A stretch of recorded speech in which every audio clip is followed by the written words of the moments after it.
It was in June 1994 that fast food restaurant chain McDonald's began a libel case against a postman and a gardener from London. The case centred on two members of a group called London Greenpeace, Helen and Dave Morris. They distributed a few hundred copies of a leaflet that questioned McDonald's claims that their food was nutritious, that they did no harm to the environment, and that they upheld good animal welfare standards. It took 3 years for the case to pass through the courts, making it the longest-running case in English legal history, but it didn't stop there. The so-called McLibel II were advised by a young lawyer, Keir Starmer, and after a second trial in the Court of Appeal, their fight eventually went to the European Court of Human Rights. There's nothing in the world that can compare with a hamburger, juicy and rare. American-style fast food had been around in Britain since the 1950s, when many high street sites, once occupied by Lions coffee houses, were transformed into wimpy bars.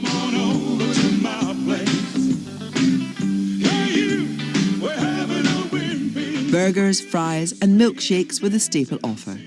In October 1974, a rival chain opened their first restaurant in Woolwich, South London, with a proud boast. At McDonald's, we take a pride in quality. And our quality begins with our beef. No fillers, cereals, additives or preservatives, just 100% pure beef. Branches of McDonald's opened at a dramatic rate throughout the 1980s. And as the TV ads made clear, it was young people and families that they were appealing to. But at the same time, there were concerns over the nation's eating habits, and specifically what seemed to many to be a growing addiction to fast food. The average British diet gets nearly a fifth of its calories from saturated fat. In 1985, Dr. Michael O'Donnell investigated the issue for a major BBC series on the health of the nation. Changing our diet so that we eat less fat, eat less sugar, eat more fibre, could have enormous benefits. I whooped them before, I'll do it again. But there, in the red meat corner, was a formidable opponent. Now I was the greatest Muhammad Ali, and I'm still the greatest I shall always be. Now, I want my tea, excuse me. It takes a big mouth to eat a big burger. The seemingly endless fascination that teenagers had for fast food also featured in the pop charts, with a Michael Jackson track hijacked by the comedian Weird Al Yankovic.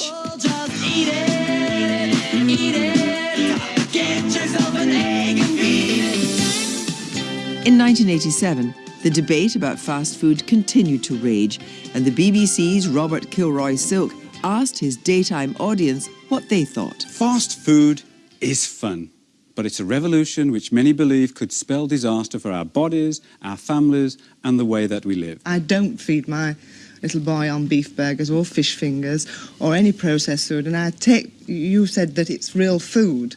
It's so processed that it isn't, you can't call it real food. Vivian Nichols from Wimpy defended the fast food giants. The average Briton only eats 5 burgers a year.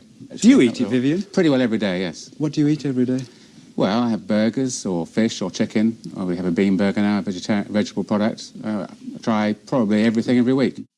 Joining me to recall the events of that time are then junior barrister Timothy Atkinson, one of the lawyers hired to represent McDonald's in court, filmmaker Franny Armstrong, who spent a decade with the making of a fly-in-the-wall documentary about the case, and the McLibel II, Helen and Dave Morris.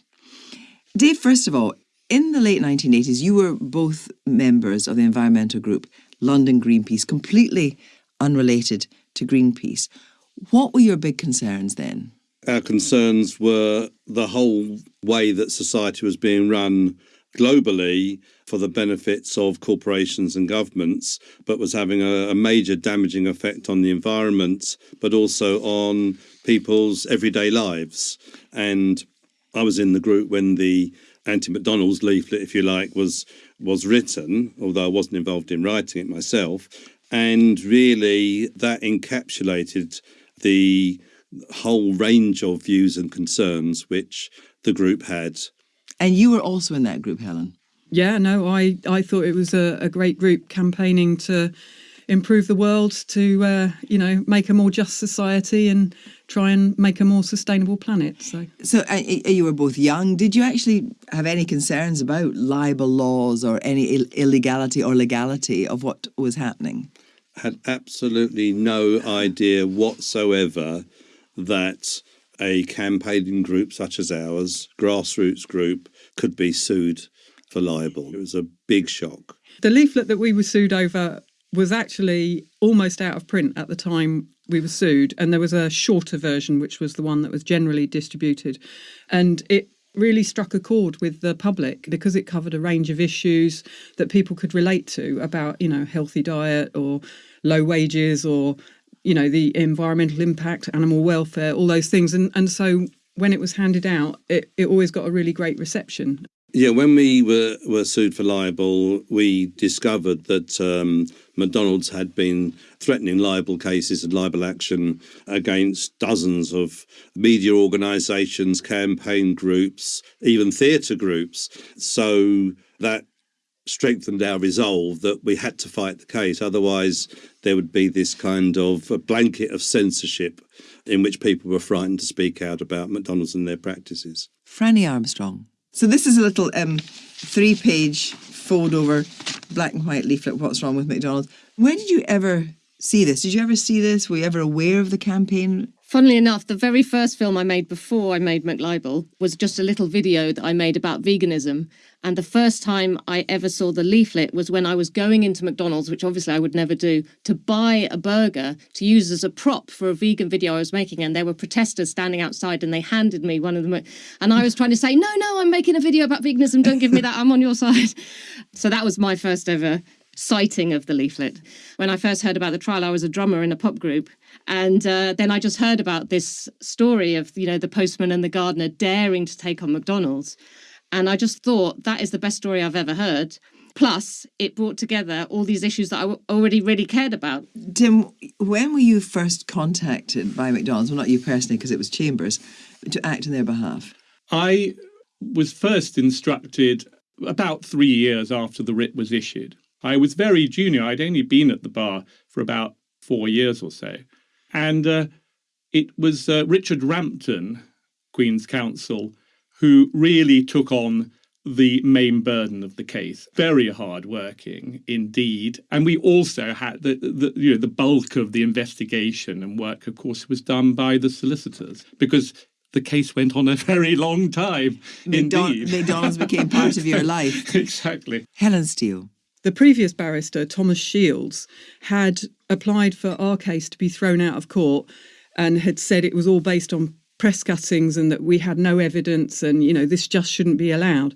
And in a complete reversal of normal legal procedure, which is that you get disclosure before you prepare your witness statements, the judge in the case ordered that we had to serve all our witness statements within 3 weeks. And this was a phenomenal task. We had to go to witnesses all around the world, like, in Costa Rica and Brazil, to try and get statements about rainforest destruction. Lots of employees that used to work there, ex-workers and so on, about trade union rights and low pay. And it was a phenomenal job. And we didn't have a legal team. There were just the two of us. And somehow, miraculously, we managed to get, I think it was about 80 witness statements that we served at the end of this 3-week period. At that point, you didn't receive any legal aid. When we got the writ, as it happened, there was a meeting about poll tax defendants the following day in Tottenham. And so we knew there'd be a solicitor there to give legal advice to people. And we spoke to the solicitor afterwards to say, can you give us any advice about what we do about a libel writ? And he said he knew nothing about libel law either, but that he had a friend who owed him a favour and he would ask him if he would give us some advice for free. And that was when we were introduced to Keir Starmer. He obviously cared about the principles of freedom of speech and the right to protest. He wrote our original defence for us. We didn't have a clue how to put in a libel defence. It was really great working with him. And he stuck with us all the way through without any pay. So, fair deal for him, yeah. So we met up with Ben Burberg and Keir Starmer. Their advice was, it's really extremely hard to fight a libel case at the best of times, let alone with no money and, on such a wide range of subjects. And they were sort of basically saying, you'll be on a hiding to nothing, you're probably better off just apologising.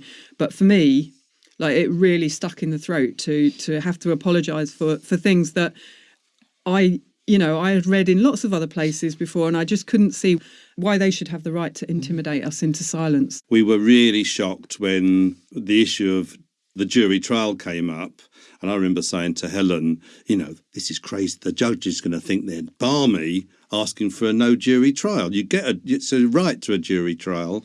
But actually, despite our protestations, we were denied a jury trial. And we felt actually the reason McDonald's didn't want the jury is because they would have, sympathised with us, and the case probably might have been thrown out. And actually, McDonald's initially forecast the case was going to last 3 weeks. We thought it was going to be several months. Looking back over so many years, I'm not sure the jury would have been more sympathetic to Dave and Helen. Obviously, they're not going to agree with me on that, but I don't think they would have necessarily. They might have thought that what was in the leaflet was unusually extreme on the subject of McDonald's, and they may not have agreed that when they were biting into a Big Mac, they were wrecking the planet. They might have just thought they were having a nice evening out, quite frankly. I can remember it just kept getting longer and longer. And I remember it passed my 30th birthday. And at the point when it passed my 30th birthday, there was no end in sight. And I was just like, oh, my God, I'm trapped in this case forever. I was a single parent bringing up my son on my own, so there was lots of complications around that. I remember actually one day I couldn't get a babysitter for my son, and I had to bring him to court, literally, because I had to appear in court. You can't not turn up. And I remember that this was a bit of a kerfuffle. I mean, Timothy, you might remember. And in the end, the judge's clerk said, oh, he can come with me, I'll look after him. And he took him on a boat ride on the Thames. So that went all right. We should say at this point that we invited McDonald's to take part in this programme, but they declined. We also approached former McDonald's employees, but they also said they did not wish to be involved. Dave Morris and Helen Steele are accused of claiming that McDonald's products caused ill health and destroyed rainforests. The BBC's Joshua Rosenberg reported on the details of the leaflet as revealed in court. The court was told it attacked the fast food firm under headings such as McGreedy, McCancer, McMurder, McDisease, McProfits, McDeadly, McHunger, McWasteful and McGarbage. The two defendants were advised by a young lawyer, Keir Starmer. I immediately saw that McDonald's had a very strong legal team and that it was a complicated case raising all sorts of issues. And as soon as I saw the imbalance, I decided that I would do what I could to help them. Unsolicited support for the McLibel too came from a group of early internet activists calling themselves McSpotlight. Among them, Brian Healy. We knew how the internet works, but they had no idea really what we meant when we talked about the internet or digital campaigning or even the World Wide Web, as it was called then. Neither of them had a computer or even an email address in 1995. In the summer of 1995, with the court in recess, Helen Steele and Dave Morris got an invitation out of the blue saying McDonald's wanted to meet for talks. You've got principles, you believe. They took the precaution of secretly recording what was said. Why shouldn't we say things in the UK? McDonald's told the pair they could criticise the restaurant chain privately, but must cease talking to the media. It's quite serious to say to someone you can't hand out any leaflets full stop. Steele and Morris rejected the demands of McDonald's. Facing a return to court, Paul Preston, McDonald's UK president, changed tactics and decided to start talking to the media. First, he addressed criticism of their green policies. We take our environmental responsibility very seriously. We take the goals of reduce, recycle, and reuse and apply them where practical across the entire business. And then their employment practices. Our standards exceed minimum legal requirements. And if those legal requirements need to be adjusted, I want to know about it. Closing speeches have begun in the longest... December the 13th, 1996, was the final day of the trial. Dave Morris and Helen Steele had given all they could. This case has completely dominated our lives, and really we need a good holiday. We feel that the evidence that's come out in the case has vindicated McDonald's critics, but in terms of McDonald's purpose in bringing this case in any event, that was to silence their critics, and that's completely failed. Helen, what do you remember of the first day in court and asking the judge, I think Dave might have asked the judge, to explain the court procedures to you? That was actually a pre-trial hearing, the first pre-trial hearing that we had. We'd never, obviously, been to one before, didn't have a clue how it worked, and so we asked the judge to explain, who would speak first, and he basically said to us, if you don't know the procedure, then you should be represented. But there's no legal aid. How can we be represented? We just had to fight our way through it. It was obviously apparent McDonald's had a big, expensive legal team, and we were reliant on donations from the public. Tim, what do you recall of the atmosphere in court at that time? Well, I don't think there was much trust between the parties. I don't think that when we came in the morning, Richard and I, that Helen and Dave were particularly pleased to see us. There were moments of drama, of course, but there was a lot of grind. Like any case, it was a matter of looking at documents and examining witnesses and so forth. I think occasionally Helen even, laughed a bit at things that Mr. Rampton said. Franny Armstrong. But the other big difference about this case to others is the media attention, because things that were going on in court, next day would there be headlines or sometimes even, front pages of the newspaper or international news. The longer it went on, the bigger the story got. And, then it started more and more TV and everything all around the world. But you were part of that because there was the McSpotlight website which was covering that, which was set up by Brian Healy. But you were also feeding them news. If I go back to the beginning, when I tried to make the film, tried to get a commission, no TV company would commission it, so I had no money. And then a family friend gave me £1,000. And then as the trial got bigger and bigger, TV companies, news companies around the world would be contacting Helen and Dave saying, can we film you? And they all wanted the same shot coming in on the tube or going into court. And then they would say, well, no, you can't, but call this person, call Franny. They would call me, and then I would get 50 quid or 200 quid or something for selling my shot of Helen and Dave to, ABC Australia or somewhere. Actually, when it came to the case in court, did you know how you were going to deal with that? Because, of course, there were no cameras in court then. Well, the big question for me was how are we going to put McDonald's side across? Mm-hmm. And obviously we wrote to McDonald's, we wrote to many of their independent witnesses, and we just got a blanket no. But there was all the court transcripts. So we thought, well, what we should do is quote their witnesses verbatim. In other words, do dramatic reconstructions. So we thought, well, we need a drama director. I wrote a list with Ken Loach at the top. I remember the moment actually when I got the yes, because our fax machine started spitting something out, and I was reading this fax upside down as it came out, and I saw it was from Ken Loach's company, and I was reading and it said, I will be delighted to help you or something. And it was one of the most thrilling moments of my life. But describe a little more about the media circus outside court every day. Well, I wouldn't say it was every day. This was a long, long trial, but Helen and Dave did very well at creating moments, like the day it became the longest trial, the 100th day, the first anniversary. They were always coming up with something. And then the press would turn up for that. Now, we heard there was a private meeting with McDonald's. Were you surprised that they called for a private meeting? I was quite surprised, yes. Where was that and what happened? So McDonald's contacted us. They flew over to their board of directors from the USA to meet with us. I believe one of the meetings was above the Wigan Pen pub, and they clearly wanted to end the case, and they offered to fund a charity of our choice if we agreed not to continue handing out leaflets against McDonald's. And they said, it's not a restriction on our freedom of speech because you can still talk to your friends and neighbours about it. And that was why we responded with, OK, well, we'll agree to that if you cease your advertising and only recommend McDonald's to your friends and neighbours. And they declined. So, Tim, were you in the room for that private meeting? I wasn't involved. It became public knowledge that this meeting had happened. And it's plainly sensible in any litigation to try to settle the matter on acceptable terms. Of course, during this time, you had research to do as well. And in the same way that McDonald's flew their experts over to this side of the Atlantic, you had to fly to the other side of the Atlantic. Well, that's right. For a young man, it was very exciting to be taken over to Chicago, to go to the HQ of McDonald's at that time. which was like a modern university campus, really. It was very nicely designed. We stayed in the McLodge.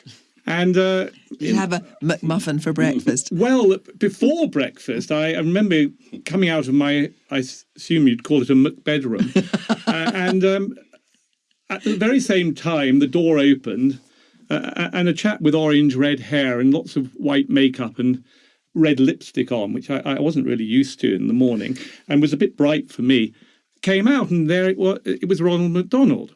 And then another door opened and another Ronald McDonald came out, and we walked down the corridor and went into the elevator, and there were two more Ronalds. And I wasn't really sure what kind of greeting you gave to Ronald McDonald, so I kept stum. But I did feel that I was sort of into the McDonald's culture.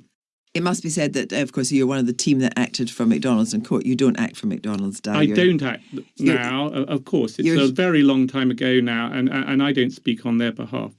But what are your recollections of the emotions from McDonald's around the case?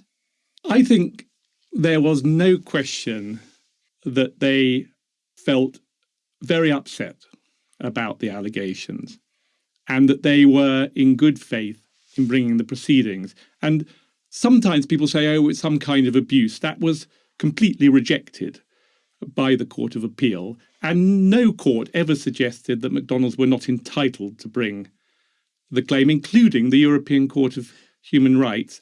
And they were found to be in good faith, as were Dave and Helen. As everyone waited for the verdict of the McLibel trial, it was open season for the satirists. This is a legal question, isn't it? Because the McLibel judge, I think, are still trying to win their case against McDonald's. It's still going on. Yeah, they suggested there was beef in the burgers. Yeah. The verdict finally came on the 19th of June, 1997. The McDonald's fast food chain has won its libel action against two environmental campaigners after the longest trial in English legal history. The pair were ordered to pay £60,000 damages after a High Court judge found they'd libelled McDonald's in a leaflet published in the late 1980s. But he also said that some of the allegations in the leaflet were true. The case was estimated to have cost McDonald's around £10 million. Paul Preston. It's my responsibility to protect our reputation, and that's exactly what we've done. Very serious allegations were made about our company. They were proven to be false. But outside the court, Dave Morris and Helen Steele were greeted as heroes. What are we doing? We stay here all day. We're standing for long enough to get a load of photos. Are you prepared to go to jail? We're prepared to do anything it takes to defend the public's right to criticise multinational corporations. They may have lost the case, but in some key aspects, the court ruled in Steele and Morris's favour. Keir Starmer. They had the libel team, the expert team of lawyers working for the last 5 years behind the scenes and in court for them. That's where the victory lies, in the fact that Dave and Helen won almost half of this case with those odds stacked against them. We're not going to pay the damages. McDonald's don't deserve a penny, and in any event, we haven't got any money. The McSpotlight website had also played its part. Brian Healy. It helped galvanise the campaign. Within a very short period of time, we were getting 1 million hits a month. By the end of it, certainly, Dave and Helen saw the worth of both the internet and of McSpotlight. But a few days later, Keir Starmer made a disturbing revelation about McDonald's tactics. One striking part of this case has been the extent to which McDonald's have been prepared to infiltrate the group London Greenpeace to find out information. And it's quite clear that McDonald's put spies within the group who were collating all sorts of information. Those people were playing their full part in the group and were doing everything that it's alleged Dave and Helen were doing to promote the leaflet in question, including handing it out and putting it in envelopes.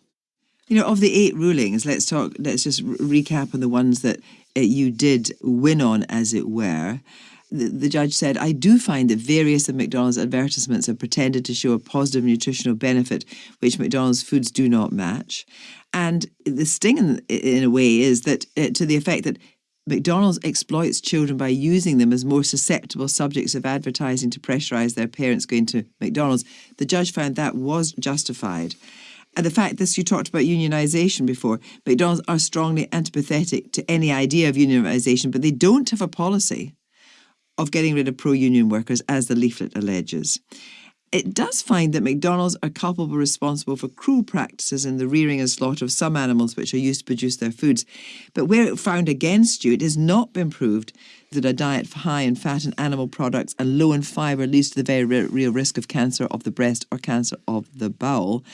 Nor is it justified in the leaflet's message of very real risk of heart disease simply from eating at McDonald's more than just occasionally. I mean, it was a very mixed result. Helen, what did you make of it? It was a mixed result. I thought we had done an amazing job given the total imbalance of resources, and these were major criticisms to make of our, the core business practice of McDonald's, which was selling fast food. And the ruling was, that their advertising had pretended to a positive nutritional benefit that the food didn't match. And actually, when we went on to the appeal court overturned the ruling, and it did say that if you eat enough of McDonald's food, your diet might become high in fat and so on, with the very real risk of heart disease. So that was actually overturned later at the appeal. Yeah, and the question of the rainforest, actually, the judge has said the expansion of beef cattle production has led to destruction of the rainforest, but there was no evidence that McDonald's had taken any active part. Tim, what was your reaction when you heard the verdict? It's absolutely vital to understand that the court found that McDonald's was not responsible, directly or indirectly, for destruction of the rainforest. And that was a terribly important allegation so far as McDonald's was concerned. And that had been at the heart of McDonald's legal complaints over the years. So that was knocked on the head. I think, to be fair, it was unproven rather than untrue. And, I was going to say that too. And, the reality was that we were trying to get witnesses from the other side of the world without resources. It was a phenomenally difficult job. What the court was asking us to do was to prove that a particular square of rainforest that had been knocked down to produce McDonald's burgers. And the world doesn't work like that. You can't track back that precisely. When it came to the outside of the court on that day, Franny, you were filming. What was the atmosphere like? Well, I think it was my favourite day of the McLibel, the long McLibel years, was the verdict, because I was in the courtroom as the verdict was announced. And as soon as I heard it, I ran outside with a mobile phone. I believe I'd only had a mobile phone about a week at that point. It'd be a big brick. It was a big brick, yeah. And I phoned the McSpotlight guys, I think it was Brian, and I told them the verdict in summary, and they quickly put it up on the website. And that was how the news hit the world. There was no rolling BBC News at this point. So it was just absolutely thrilling. And it felt like it was a major media moment for me. Were you surprised at just how many crowds were outside? Well, even the media recognised this was the biggest corporate PR disaster in history, and the public seemed to, respond not just about the details of the verdict, but the very fact that this whole case had happened at all, when there should really be public debate about all of these issues, unthreatened by censorship or libel actions. I was really relieved the case was over, and I was gobsmacked when I walked out and there was a huge crowd outside cheering. It was very uplifting.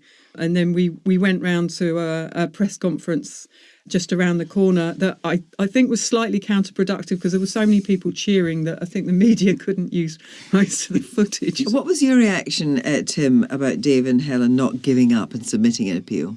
My own personal reaction, I wasn't surprised, because they were people who were not prepared to back down. And it also meant that you were going to have to face some very long days and long nights when you thought it was all over. Correct. Exactly. And Helen, your reaction to aspects of the appeal went in your favour and costs were reduced to 40,000. 60,000 to 40,000. Did that make a big deal of difference to you? No, both when the damages award was made and even when it was reduced on appeal, we were outraged that we were being expected to pay McDonald's when actually here had been these really damning rulings against them. And where were the sanctions against McDonald's? Now, we heard the shocking story there from Keir Starmer that there had been infiltrators, McDonald's infiltrators. But Helen, what was your reaction when he exposed those? Well, what we actually found out through the trial was that McDonald's had sent 2 sets of private investigators to infiltrate London Greenpeace. At least 7 private investigators came along to the meetings of the group over a period spanning nearly 2 years. They also broke into the offices of London Greenpeace and stole letters that had been sent to the group. It was really quite shocking. And as I say, we found that out during the course of the trial. They gave evidence in the court case. But there weren't only McDonald's infiltrators, were there?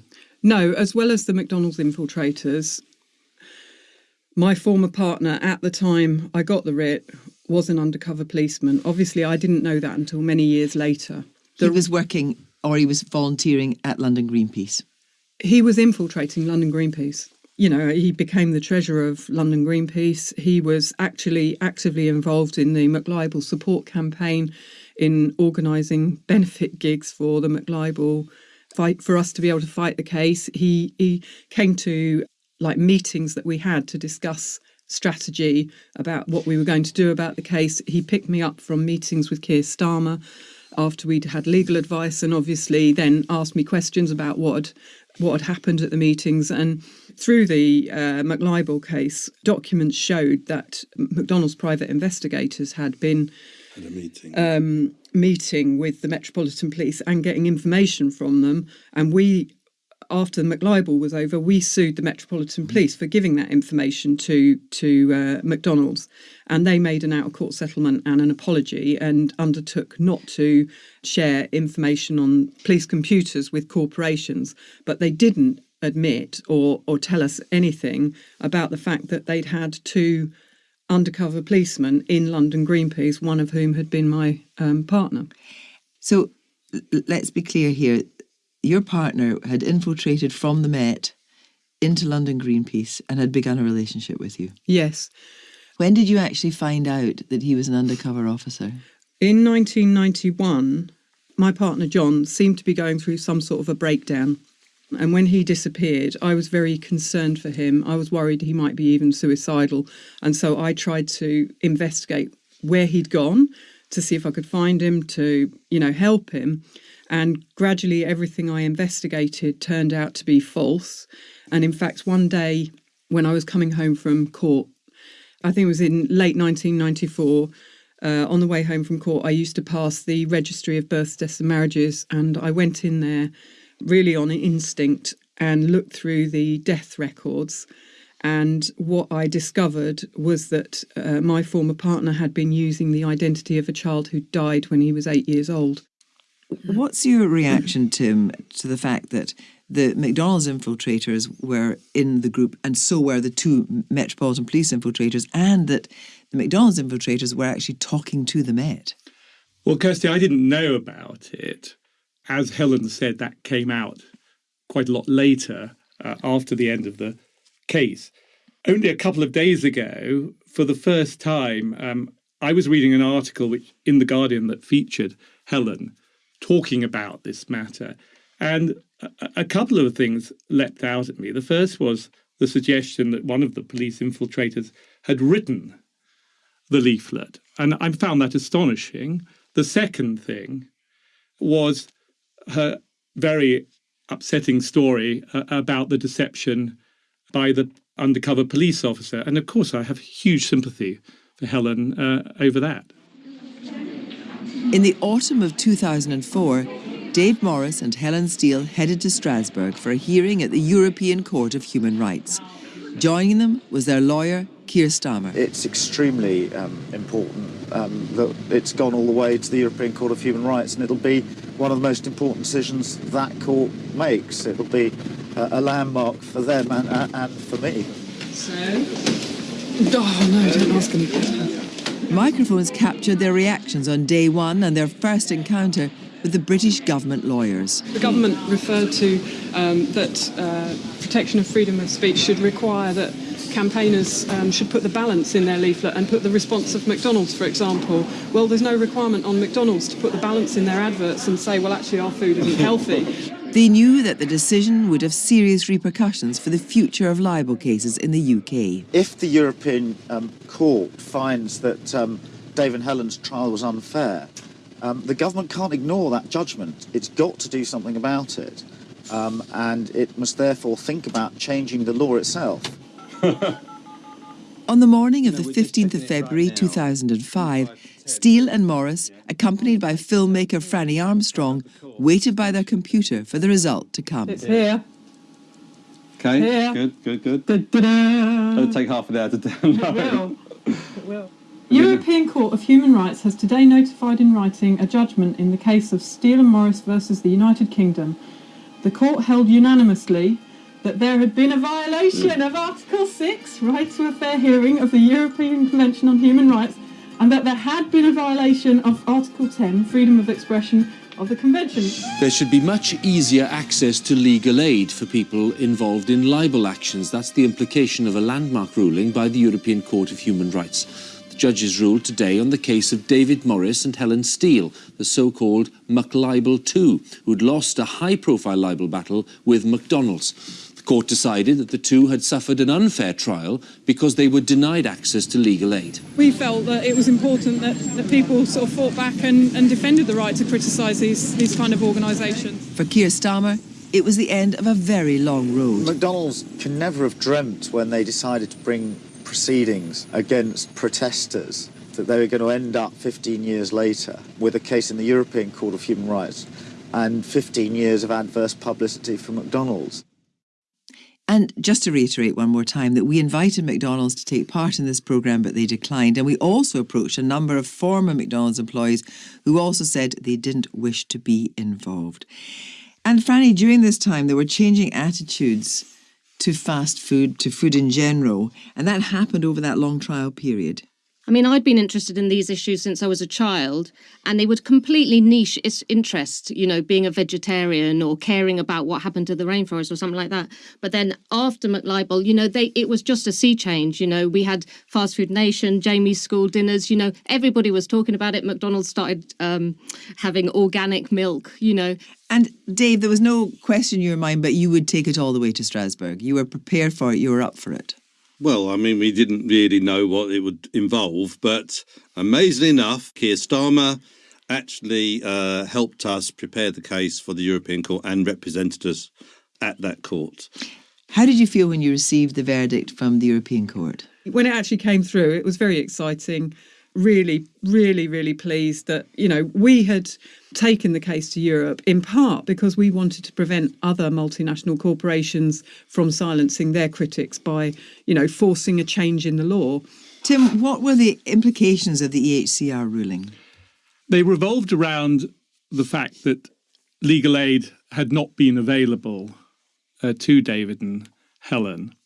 That meant that they were judged not to have had a fair trial because of the nature, the scale, the complexity of the trial. And also it was determined that the burden upon them had been such as, without legal aid to help them, infringe their rights to freedom of expression. Franny Armstrong. But I think the key point is there have been no more cases. Pre-McLibel, McDonald's were sending legal letters out to, as we said earlier, more than 50 organisations who were criticising them. Post-McLibel, they haven't sued anybody. That's the big change. Yes, and we don't know any campaigning groups that have been successfully sued for libel and gone to trial like we did since then. Well, McDonald's, when they went into it, they wanted two specific things. One, they wanted damages. And two, they wanted injunction to stop Helen and Dave discussing these issues. And look what happened. They didn't get their damages. And there was an absolute explosion. Well, that's not correct. I mean, we're still 25 years later, still talking about it. Well, it's not the correct. Entire world changed. I mean, they may not have received them, but they were awarded substantial damages, McDonald's. And Franny, you know, you'd been filming them in Strasbourg. You'd already made a film, which, you know, you couldn't get a broadcaster for. But then after the ruling in Strasbourg, it all changed. What happened? Well, then the BBC found their courage after Helen and Dave had won at Europe and decided to put my re-edited film, because I re-edited it to put the European verdict in. And then they put it on first BBC4, and then they got such a fantastic amount of viewer response that they then put it onto BBC Two. Got an international distributor. It was in the cinemas, America, Australia, here. Went on TV, I think, in 20 countries. The BFI said put it in their series, 10 documentaries which changed the world. And I think about 25 million people watched it. But I want to ask both of you, it was a huge part of your lives. What impact did it have on your life, Helen? It had a huge and exhausting impact at the time, but I'm actually, one of the things that I noticed was actually in the aftermath of the trial, I think there was a groundswell of, public opinion that actually we do need to change society. And you did see a decrease in the number of people going to McDonald's. And I think, what that showed to me was McDonald's are spending $2 billion every year at that point in time on advertising to encourage people to eat their food all the time. What we saw with the trial was reporting in the mass media of criticisms of McDonald's, of alternatives. And when people could see that there were alternatives, actually, then they started to reject the kind of propaganda of corporations like McDonald's. Would you do it all over again? I wouldn't want to, but I would do. Would you do it all over again, Dave? Don't see why not. Well, that's good. Helen Steele, Dave Morris, Timothy Atkinson and Franny Armstrong, thank you all very much indeed. It's been a very enjoyable morning. I think it's been quite surreal, but it's been good.